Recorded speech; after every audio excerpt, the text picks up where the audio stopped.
What? I thought you were going to ask me which way is catering. I know I was going to do that, and I was looking at the fish behind the bar, and I was going to say, hey, is fish for dinner? I'd have to check the rider. Is it one of your options? Ooh. You can tune a piano, but you can't tune a fish. Oh, gosh. Hey, which way is catering? With Justine and Bruce. Served up by Variety Attractions. What's the line again? Celebrating 60 years of entertainment excellence. Beautiful. So on today's episode, we have a very good friend of ours, Bob Babisch of Summerfest. And he's got some great stories and backstage experiences with people like Prince. The Rolling Stones. Almost Grateful Dead. And you'll hear what we mean. The show that could have been. It could have been. I love the conversation we had with him when he did his show with Billie Eilish. Yes. Because that was they think that was her first biggest show, right? Mm-hmm. The whole dynamic, that was a great conversation. And then a couple experiences that we shared together with Aretha Franklin. Mm-hmm. All right. Do you have your Summerfest lanyard ready? Should we go backstage? Do you see where it's hanging? Unfortunately.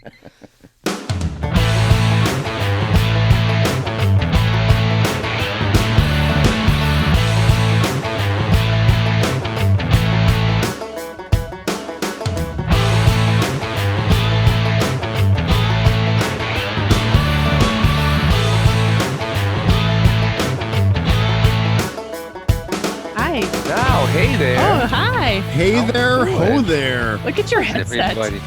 What? Your headset. This headset can go from here past the kitchen, I would say 150 feet from my office. Really? So I can walk anywhere while still yapping away. And all I need is a stand-up desk, one of those stand-up things. Yeah, so you can. Mm-hmm. Did you ever see you ever been to the Live Nation office in LA? No. They have, it's the full size of your desk, and they press a button and the whole shit just rises electrically. Like you guys can't afford that. We can't afford that. Yeah. Who's on your board? Everything is wealth management. So I'm sure you guys can do that. But they don't throw money our way. You see, that's how they work. And then my phone is so old. My phone here is so old. How old is it? So old that when I have to dial something and it says do it according to the person's name, all the letters are already scratched off of it. So I can't even see what initials are on what number. Wait, so that's how old. Your phone has buttons. Of course it does. Actually, it's a dial one. Actually, it's a dial one. See, I could dial my numbers. If they asked me in Jeopardy, what kind of phone does Bob Babisch have in his office? I'd say a pink rotary princess phone. Exactly right. It's a peach. Peach. Well, those stand-up desks now, they have like treadmills underneath them. So it's I'd probably fall on my ass. I don't think I could handle it. Boom, over the back. No, I ain't happening. Okay. That ain't happening. Anyway, what do you want to talk about?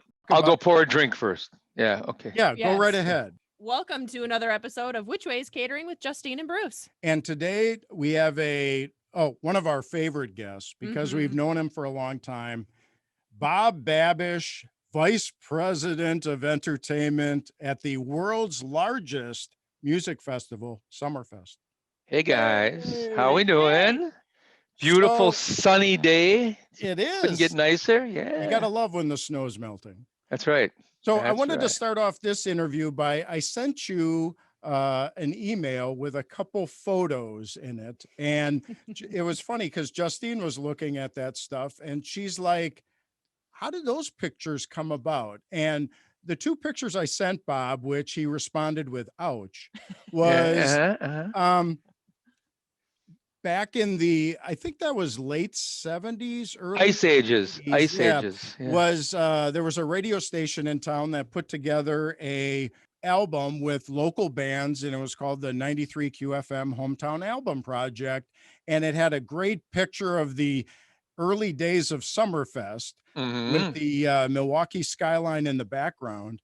And while I was researching that album, all of a sudden it was in eBay and it says, hey, It was while what? you're- Where was it? It was an eBay. eBay. eBay. So eBay. So all of a sudden, you know how you look in eBay and it says, hey, if you're interested in this, how about this? Well, what pops up is a 1985 Summerfest credential, Bob Babish. And the picture on there, that's Who was- where I got that Wait a second. picture. Somebody's selling my ID? Yes. Yes. From 1985. And they're selling it. Did they have to pay you to take it or what? How did this work? No, they were actually asking $20 for it. Wow. But the picture was priceless with that caterpillar mustache you had going. and Yeah. Things do get better with age, Bob. Yeah, So, absolutely. yes. Absolutely. yeah. So anyway, so that's where I got that picture when I was researching that album. But it was Because I just, was like, where the hell did you find that? yeah. That's nothing. One day I went on eBay. They had a Summerfest section, right? And in there, somebody was selling the contract for the Grateful Dead show that we did here. The contract. Wow. And I Huh. went, where'd that come from? That can't really be from Summerfest. And I looked, and my signature's on it. Here's Phil Lesh over here. Here's me. I went, what? Oh, What? so they got a hold of an executed contract, not Yeah. like a blank template. No. Wow. Where the hell does that come from? Who got How much that? did it go for? I don't exactly know, but the good part of this story is I came to the office. I said they were asking like couple $100 or something. And I said, geez, that'd be fun to have, but who would buy that? And for a gift that summer, some of the senior staff bought me that and framed it. Oh, I was going to make a funny joke and just say, hey, I see it on your wall back there, but You do. It's right here on my wall. That's funny. Yeah, What year is that from? Hold on, I gotta look. 78. Okay. 1978. 78. See, now I love that, That show story. that show was canceled, by the way, Oh, because of rain. Shit. Yeah. I was gonna say, what's a funny story from that show, but it didn't happen. yeah. It never happened. Funny story is it never happened. Yeah. I didn't see the humor in it at the time. Anyway, We know you're a guitar player, I am. but you're not a guitar player entertainer. You got into buying and festivals. So what made you be like, you know what? I'm gonna buy entertainment. I'm not gonna be the entertainment. It's actually a fun story. I was in college, so this would have been 73, something around there, and I needed a job. And I wanted to do something in the music world, so I applied for a job at a record store that had a store on Brady Street, which was the first store of what became a chain in Milwaukee called 1812 Overture Record Store, right? And the owner of that record store was a guy named Alan Dullberger, and he had two partners, and they had a concert company called Daydream Productions. So it was Alan Dullberger, Randy McElrath, and Charlie Fain. And they had this promoting company. Well, Alan did this thing where you had to work there for 2 or 3 days for nothing, just to see if you were compatible with what was going on in the store. Mhm. So I was there for like day 2, and I'm just kind of standing around and watching. And Alan comes up to me and says, we own this concert promoting firm. We have a Sha Na Na show tonight. And the guy that's supposed to be the runner to set up the food and beverage and everything backstage, his car broke down. And you're kind of useless here in the store. You don't know anything yet. Do you have a car that runs? And I said, yeah. He says, how would you like to be the runner tonight at the show? So I said, great. So I go off and do the Sha Na Na show. And the next day or a day or two later, he says to me, well, you didn't seem starstruck or anything by being back there. I said, nah, it's fine. I'm studying that stuff in college. I'm trying to get a theater degree. So no, I enjoyed it. He goes, well, why don't you do both? Why don't you stay working at the record store and become a runner, because the person that's doing it, his car never works or some excuse like that. Mhm. So I started doing that. And I worked my way up to being like the runner for all the shows they did. And I worked my way up to be basically a buyer for the record store. And after doing this for quite some time, and I was starting to moonlight at another company in town called the Edgewood Agency, who were doing more classical stuff and being their runner. Well, he came up to me one day, Alan, meaning the owner, came up one day and said, we need you in the record store far more than we need you in the concert side. So we're going to take you out of the concert business and make you work full-time in a record store, which bummed the heck out of me, right? So I went and said to my guys at the Edgewood agency, man, this is sad. I'm going to have to get out of the concert side of it. They said, no, why don't you come work with us? So I quit the record business, went over with those guys full time, and learned how to do in those days. Box office was a little weirder because you had to, drop tickets off at all the outlets and count the deadwood at the end of the day and pick them all up for shows. And I learned all the basics there. And then one day out of the blue, and here in '77 probably, I got a call from a guy named Joel Gast who was at Summerfest doing the booking, and he said, we're all leaving to start Chicago Fest, and they need somebody to book the bands over there at Summerfest. And the only person who's applied so far is this one guy. He hasn't booked the national act before, and I know you're working with national acts. Would you have an interest in doing this? And I said, yeah, I'd like to talk to the guy. So my interview over here at Summerfest in what year it was put me in an office, sat down on one side of the desk. The guy named Jim Butler, who was the CEO at the time, came over to the other side, and he said, Joel Gast says you can do the job. Here's a contract. Sign it by tomorrow or you don't get the job. That was my interview. Wow. And I've been here ever since. So now they can't get rid of me, it's like. Yeah, you're like a bad penny. Yeah, exactly right. When you first started at Summerfest, can you remember who your first big headliner was that you booked? Well, I think the first big rock show that I ever booked was actually the Grateful Dead. And then they canceled on me. Canceled. Who else? I mean, I'd have to look and see who it was that year because it all just kind of blurs together through the years, But back in those days, it was the wild, wild west. I mean, if you needed comp tickets, you just reached into a box and grabbed a bunch and took them with you, to go to the bar to impress people and hand them out if you had to. It was a completely different time. The place, I mean, there was really no permanent stages to speak of at that time, Yes. and our office on the other side of the street. One day we got broken into. My office, in my first office here, was my desk was a door, an actual door that was sitting on two sawhorses, right? And every night when I left my office, I had to padlock it shut. That was my office, right? We all had to padlock our offices at night because we were in this like little barracks thing. And one day we got robbed, right? And all the locks got broken off.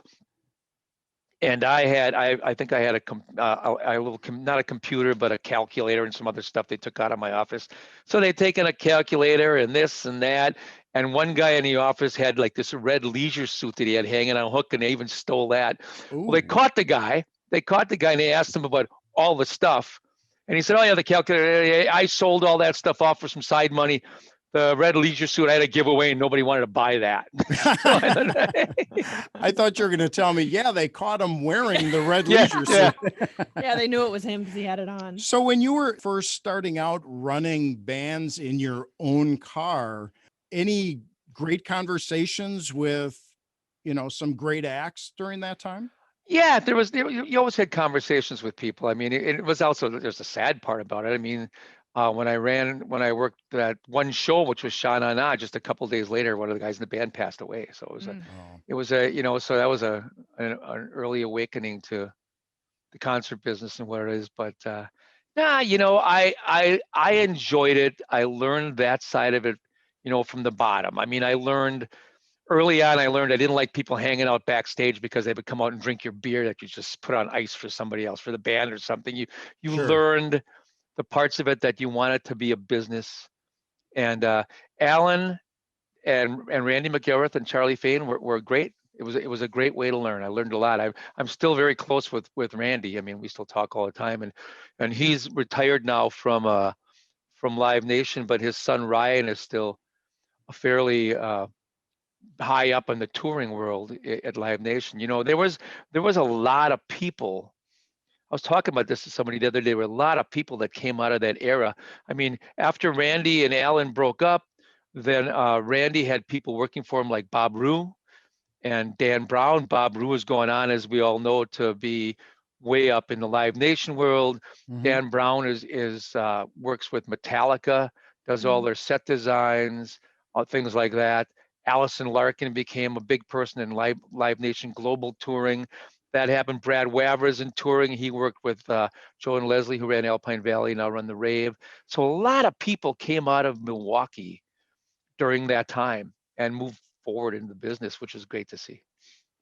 So all these years and all these contracts, can you tell us some good nuggets as far as hospitality riders, catering requests? I mean, Well, everybody says the green M&Ms, but I mean, there's probably some really quirky things that have and I come know out of those. you've guys seen them all too. I mean, it's like, you know, you get in the old days, you would get like a 4-page wine list. You know, 2 pages of domestic and 2 pages of non-domestic, and pick from here and pick from there. I mean, all that stuff kind of went on. The M&Ms thing actually just happened because the Van Halen guys thought that people weren't reading their riders. That's what that was all about. Right. So people read the riders if they were messing with the M&Ms, so they knew what was going on with that. But I mean, the business has changed so much, so dramatic that, as once again, as you guys know, you see a lot of people on the road, a lot of tour production people on the road that are the older guys that have been there for a long time, and they've stayed that way because they've stayed healthy through the years, right? So you see macrobiotic meals, and you see, you know, silverware, real china, all that kind of stuff. Because if somebody starts getting sick on the road, everything kind of stops. So the guys that have been doing it for a long time, it really is a business for them. So that's good to see. Mm-hmm. You made a comment that you don't like a lot of people, you know, hanging backstage because you're drinking your beer. Amphitheater at Summerfest has really changed over the years, and especially recently with that big renovation you guys did. Talk about that. It's a beautiful venue in that it's state of the art, and we can put a stadium size show in the building. I know that while we were working on it, some of the guys from Billy Joel came over who were playing at the baseball stadium in town, and they said we can put our show in here, which made me feel really good because I think we have like 68 feet of trim over the stage. Stage is bigger. We've got 18 dressing rooms. We've got 9 loading bins for backstage. It's a beautiful, beautiful place. And it's a sad part of it is we got it all done and then the business shut down. We're excited about it. We're finally excited to finally get a chance to show this building off to people because it just kind of sits there and it's kind of sad. Yeah. Because the first part of the reno was the backstage part, right? Yeah, And then the second part that part the was band saw, right. Now it's what people see out front, and Sure. you know, all new seating, a little bit configuration changes, some new aisles and situations like that. But the restaurants are going to be very nice. The bathrooms are very nice. It's a beautiful building. I can't wait to see it. Really, I'm very I excited. can't wait to see it be used. That's for sure. Yeah. Now, Summerfest has 11 stages of entertainment. When you're working the event, we know that most of the time it's a lot of problem solving. Over the years, what are some of your best problem solving stories? You know, something's going on Wow. at this stage, this one, because I know you've kind of talked to us Oh, sure. at times about different, like someone's too loud and I'm not going to play because this and that and the other thing or whatever. But Yeah. yeah. We've had a few of those. We had a situation once with an artist who was blind, so he had a heightened sense of hearing. So we had a problem with sound on the ground, so we were shutting down stages. Situations like that we've had through the years. You know, they go so fast. I mean, they happen so fast that you don't realize that you just missed something that could have been very bad. I mean, we had 3 different artists in the amphitheater that our date was the last date of the tour because something happened, because a person in somebody's family had died, so they canceled out all the dates after us. A person got sick, so they could do our date, but after that they couldn't do anymore. Situations like that. And in that 11-day time period, we had 3 amphitheater shows like that where something happened that we ended up being the last day of the tour. And you don't realize till about 2 weeks later when you're sitting down going, boy, it was so close to being catastrophic for our business to lose. They could have easily lost all 3 shows. Instead, we got lucked out by it. So sometimes you get lucky. Yeah. Because there's a lot of those type of things that, you know, the audience shows up on the day of your show and it's great and it's a great show. But, you know, that's the kind of thing that we like talking about, are those things that happen that the general public don't even know about. Right. That's true. But it's But now I'm just happy that that they all happened so much. I don't have a story there for you, I don't think. That's all Mhm, right. mhm. So, Justine and I were talking about, because you've brought in so many great acts, and one of my favorite Summerfest stories, and I tell Justine this, and I tell everybody this, is that when you brought in Paul McCartney, Hmm. and it was just, I don't know, was that 5 years ago already, or Probably three. Probably, three, you four know, years we ago? we got Paul McCartney because we had the Rolling Stones because we had Prince. What it Oh, all boils down to is we did two Prince shows. I mean, one, I think a year apart. I think one, in a 3-year time span, because we got the call that he was looking to pick up a date because he was doing his birthday party at Paisley Park up in Minneapolis, was putting his band together and decided he wanted to do another pickup date. So he did one here with AEG, and they liked it so much they came back and did it again. And then out of the blue, they were putting a Stones tour together. AEG was mhm. putting a Stones tour together, and they were doing all stadiums, and they decided they wanted to do something not stadium size so the band could have a little change of environment, if you will. So I was driving, I forget, somewhere in December, and I almost drove off the road when I answered my phone, and the guy on the other side said, "Hey, it's so and so. Do you want a Stones date?" It's like, wow. And And then so you that worked. cried and Yeah. yeah, So yeah. yeah, really, I broke down. So that went well for us. And then a couple years later, when Paul was going to work, his people talked to the Stones people and said, "What do you think of the venue?" And they said, "It's great. Everybody takes care of you. It's a great venue to do a show." And that's kind of how we got Sir Paul on it. So sometimes it's all those relationships that you have in the Mhm. business. But I'll tell you a good Prince story. I Yeah, think, I Yeah, don't know that'd be if I've great. told please. you guys this good Prince story. So on the second date, we have a thing that we call the Wall of Fame, right? And we put pictures of the artists up on the wall, right? And we tried to have the artists come up and pose with the thing that we're going to put up, the plaque that we're going to put up on the wall. So about 3 weeks before the Prince date, we had started having the conversation with his organization, and we say we'd like to put Prince on the Wall of Fame. Could you ask him? And they say okay, and they come back and they say he would love to do that. I say great. So I say, how do you want the frame picture to look? And they say, well, we like it to just be the logo, the Prince logo that he's using. And I go, great. So we have it carved in like granite. And then 2 days before, I say, what should we do? And they say, well, do you have a room? I say, we have a room upstairs. We can do it up there. We can cover it. And they go, great. The day of the show, you guys set it up there. And he's going to play at 9. He's going on stage. So you have it ready about 6:45. He's going to show up. You'll pose for the picture and we'll be done. I said, great, great. So we got posted, the thing is all done. It's up there on an easel. It's covered. It's Don Smiley, the CEO here. It's his first year. And I go, Don, you want to go up and do this? He goes, yeah, this is going to be great. So he comes up there with us. We have our photographer. We have our marketing person. It's 6:45. Prince's guy comes in. His camera person comes in and sets up his stuff. We are ready to go. 7:00, his assistant comes in and goes, he's giving an interview in Europe. It's going to be about another half hour. We sit there. Okay. 7:30 comes along. She comes back. He's still doing the interviews. It's going to be a little while. We say fine. Like 10 to 8, comes back, says he's decided he's going to put on his costume and makeup and get ready for the show, and then he's going to do this. Perfect. Oh, great. Good.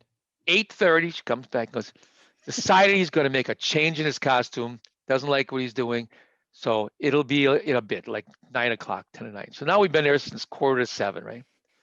10 to 9, the door opens, in comes Prince, Oh, just takes over the room because he's, Yeah. Prince, right? Right. Prince. And he Right. comes in, I'm a little tongue-tied about it, and I say, Prince, we do this to honor people who have been important to the festival and to the amphitheater, and we are just honored by doing this. And he stops me and goes, just you saying you're honored is good enough for me. I'd rather not do this. Oh. And he walks out, and his assistant kind of goes, Um, and his photographer kind of goes, everybody packs their stuff up and leaves. And I'm standing there, and Smiley says, does this happen a lot in this business? And I go, all the time. Yeah. Then I said, put the plaque up on the wall. So anyway, Oh my gosh. there's a That's Prince awesome. story for you. But going back to Paul McCartney, is Huh? that was my favorite show, and I always say that, there I was in the audience, and singing to "Band on the Run" with a tear in my eye because it was just so great. That Yeah, that was yeah. kind of my, It's those because moments. It's yeah, those moments, though, that you remember. See, you're remembering that. I think back to, we once were doing 2 dates with Pearl Jam, and they had a problem with people and Ticketmaster at that time, it was Ticketron, and their fees being too high, Mhm. right? So with about a week before our date, they cancel, and Mm. we're sold out. We're sold to the rafters, right?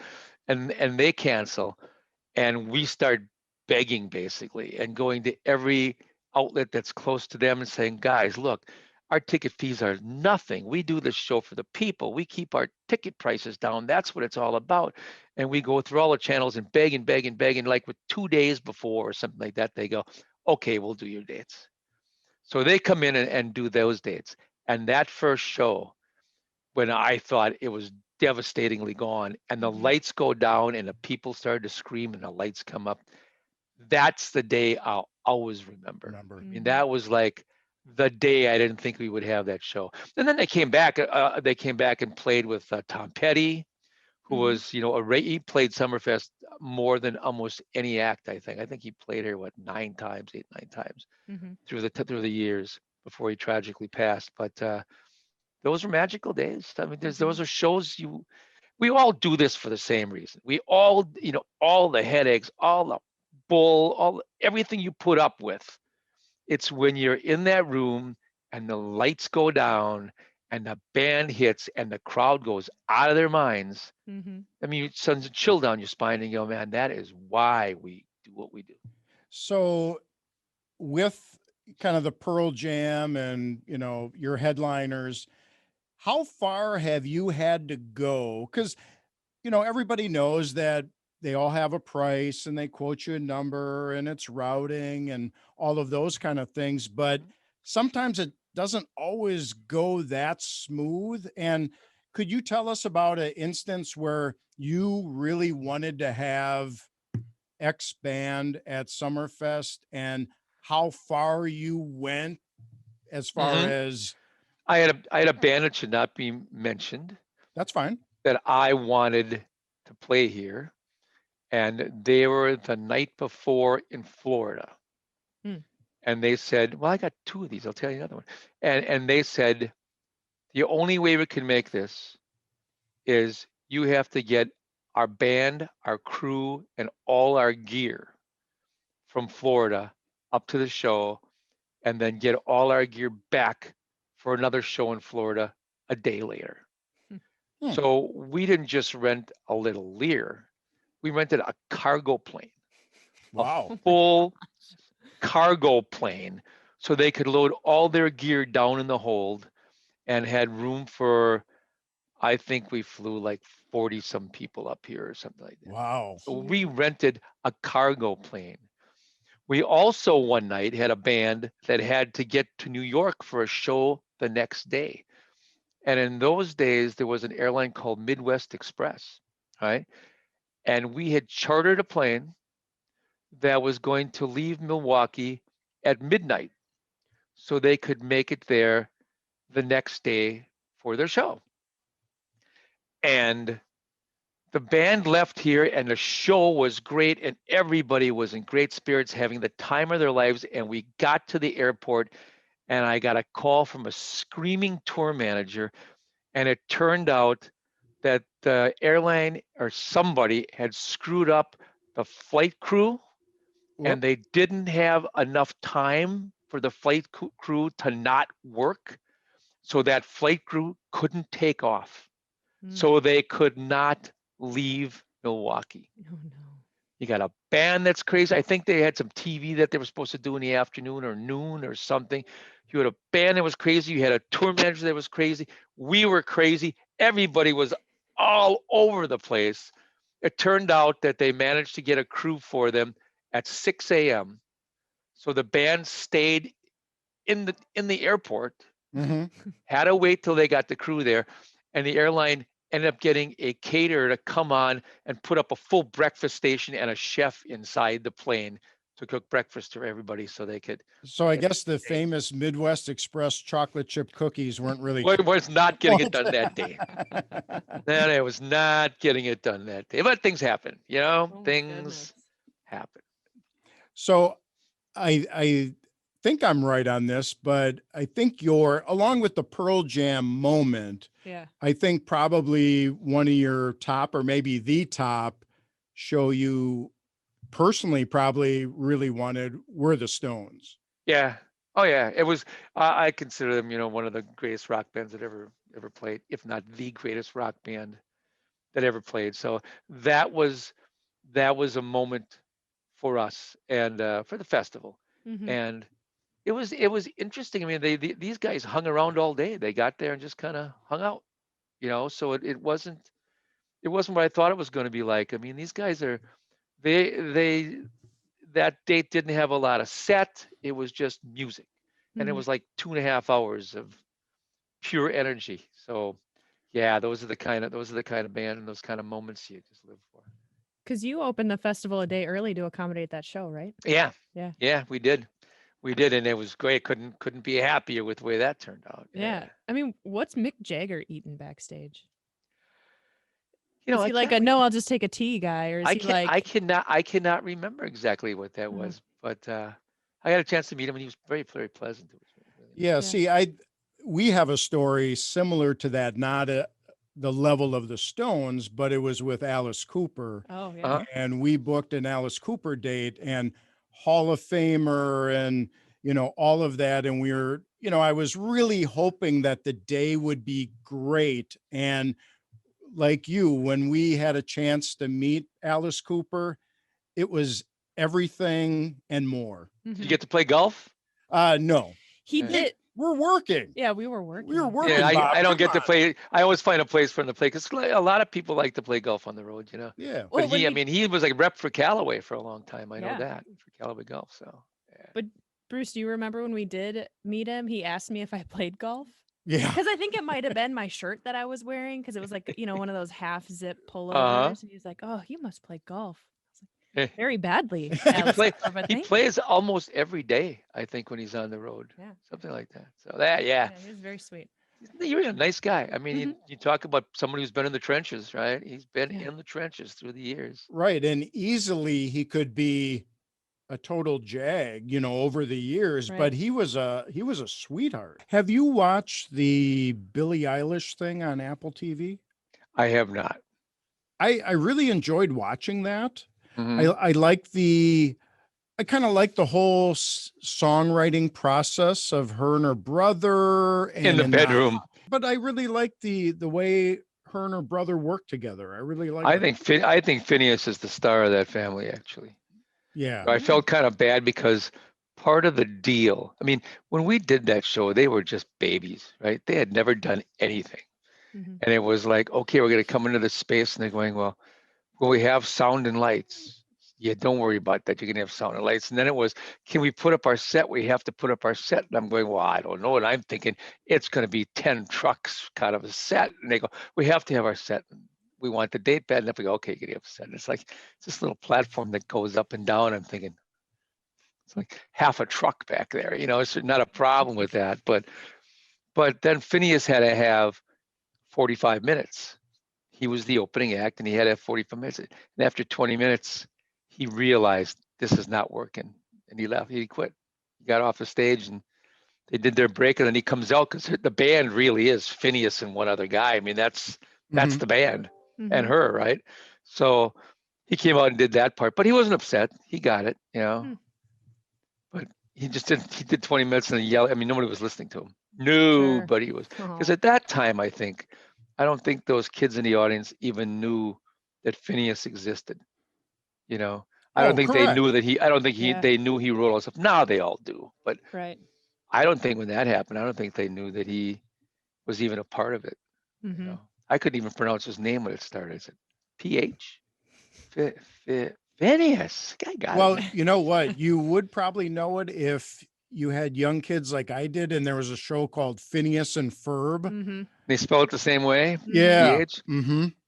Yeah. He's a very talented guy though. And yeah, and they did that stuff in his bedroom. I mean, just him and a keyboard and she would do her thing. And Right. she, I'm telling you, when we did that show, a couple of things I'll remember. The first one was she told the crowd, she said, I was sitting up in the dressing room with my grandma. She said, and I'm watching they opened the gates and I'm watching all these people streaming. This is the biggest show she'd ever done, right? And I'm watching all these people stream into the place. She says, and it hits me. They're all coming there to see me. She said, that was a powerful moment right there for my life. And I thought that was good. And then when I watched her, I didn't know what it was going to be like. I thought it was just another pop show. She owned those kids. I mean, she sat on the edge of the stage and was telling stories, just her. And the place was packed, right? There's 23,000 and there's not a peep. You can hear a pin drop. They were listening to her tell stories, and it's like, they get it, that she is speaking to a crowd that sometimes can feel just as dark as she does in those songs, which I thought was pretty cool. Yeah. And watching that program, she has a journal that she kept, and all of the songs come out of there. Oh, really? Yeah. And, there's artwork in there, and it was all of her growing up and some of the dark times. And that's where she comes up with all of those songs. And yeah, her and Phineas just kind of, hey, do you want to sing today? And then they just start going at it. Well, I'm telling you, they're very talented people, and they've got their pulse on their audience, and they're great songwriters. I mean, the stuff is, when you start hearing that stuff like on basketball games in the background, when you hear stuff like that, it's like, man, she's in the mainstream, but I got to give her credit. She knows what she wants to do, and she knows how she wants to do it, and she has a great agent that takes care of her, that was there from the very beginning. And I just feel that the package of them, that they got a long way to go yet. And they're talented people. I wish them all the best of luck. Now, many rock and roll Hall of Famers have come through the doors and played the stages at Summerfest. And I think we've had this same act, and we've worked with her before, is Aretha Franklin. And I know I have a story of Aretha Franklin, but I wanted you to share your story of Aretha Franklin. You go first. So my Aretha Franklin story was, after the show, during settlement, she would always demand that she got so much of her pay in cash. And what she would do is that she would line up the band at her trailer after the show and bring everybody in individually. So they would bring in the rhythm section, they would bring in, the backup singers, they would bring in, and she would critique them and then also pay them in cash.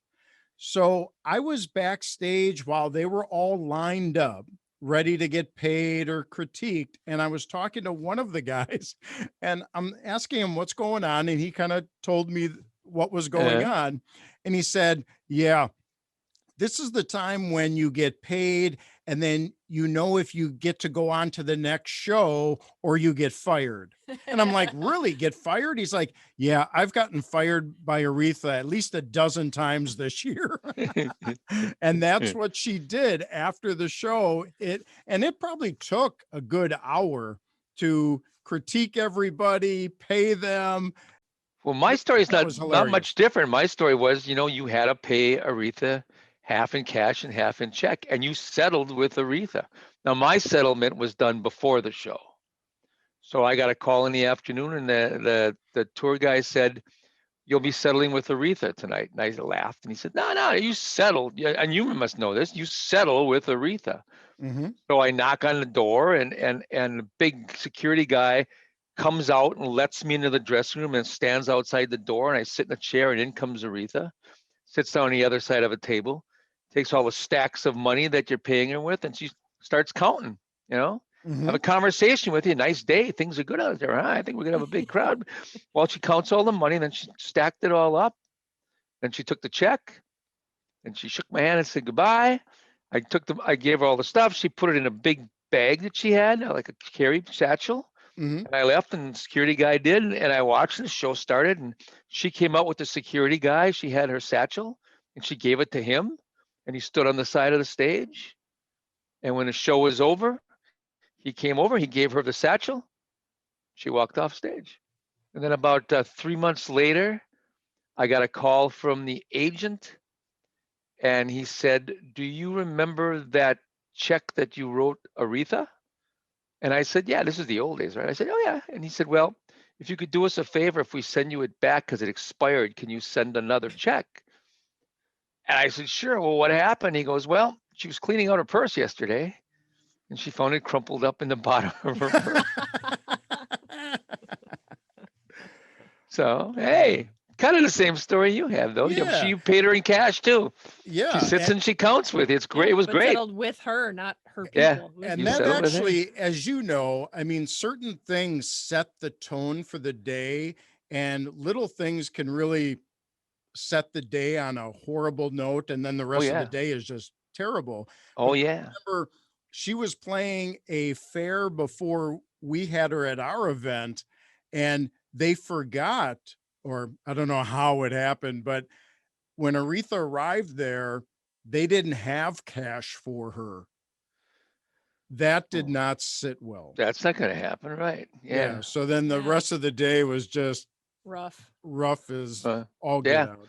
Mhm. Yeah, I remember, a singer on that vein, Ella Fitzgerald, going on. First time I heard Ella Fitzgerald, I was like, oh my God, there's singers, Minnie Riperton, oh my God, their singer voices just blow you away. Mhm. Old school voices. But anyway, that's it.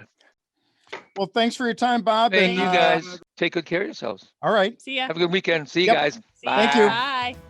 Thanks for joining us backstage, and visit Justine and I at varietyattractions.com. Get your backstage pass and subscribe wherever you listen to your favorite podcasts. Which Way Is Catering with Justine and Bruce, served up by Variety Attractions, celebrating 60 years of entertainment excellence. Find out how you can take advantage of their expertise in consulting, talent buying, production, and marketing services for your next event at varietyattractions.com.